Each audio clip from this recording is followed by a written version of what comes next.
Hello and welcome. In a tough economy like this one, a lot of the old, familiar business models, well, they're being stretched to their absolute limits.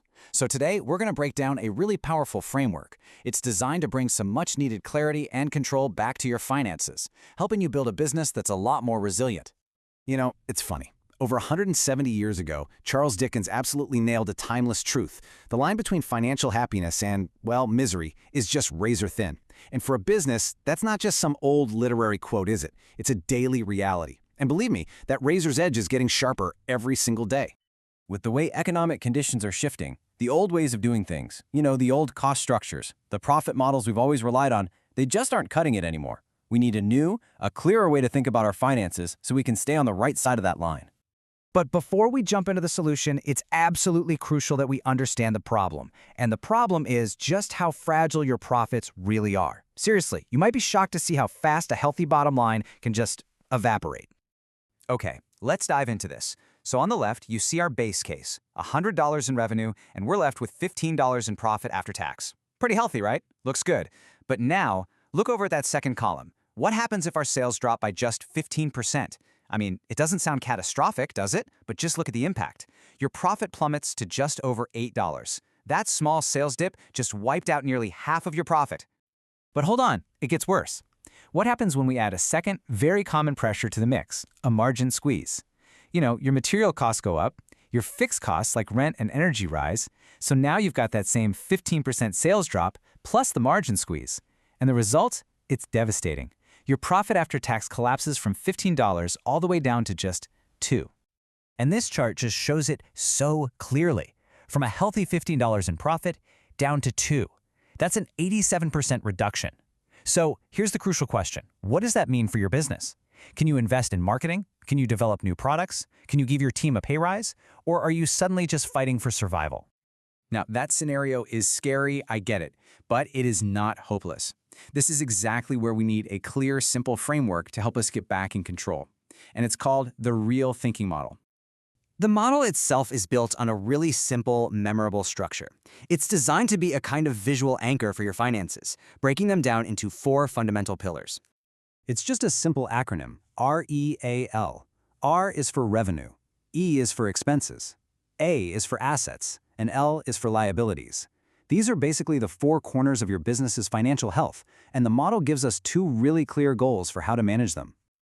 So, the model has 2 main goals. On the left side, with revenue and expenses, you're basically looking at your profit and loss statement. The goal here is simple: create a surplus. That just means your revenue has to be greater than your expenses. Then, on the right side, with assets and liabilities, you're looking at your balance sheet. And the goal here is to build a buffer, making sure your assets are always greater than your liabilities. The creator of this model, Stephen Wood, he puts it perfectly. These 2 simple equations, that's the formula for financial stability. A surplus gives you room to breathe, and a buffer, well, that gives you peace of mind. So, how do we actually put this into practice? Well, the real model isn't just a theory. It gives us a clear, prioritized action plan.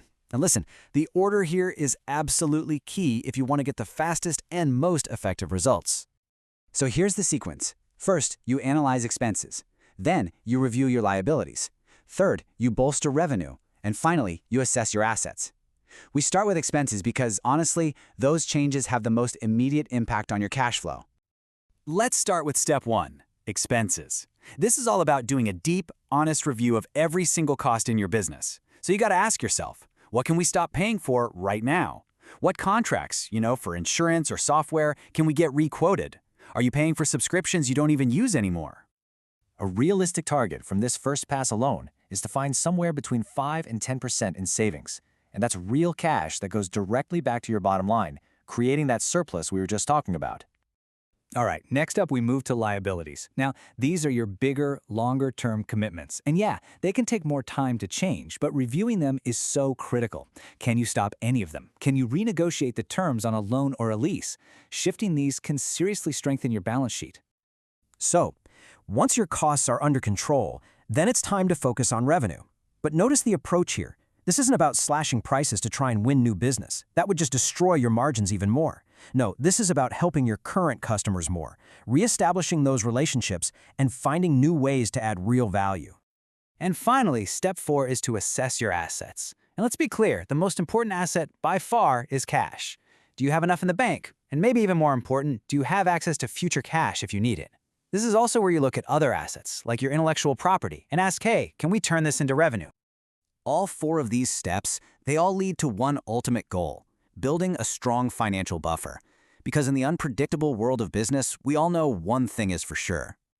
Cash is king. A robust financial buffer, where your assets comfortably exceed your liabilities, it isn't just a defensive move. It's what gives you the freedom and the confidence to make bold decisions, to invest in growth, and to navigate any storm that comes your way without panicking. Ultimately, while the economic conditions are the obstacle, they don't have to be what stops you. I think this quote is a powerful reminder that taking control, it starts with your own decisions and your own actions. You have the power to make these changes. So, I'll leave you with this question. Let's forget the big picture for just a moment and focus on that very first, fastest acting step. Using the real model as your guide, what is the one expense, big or small, that you will review this week to start building your surplus and strengthening your business?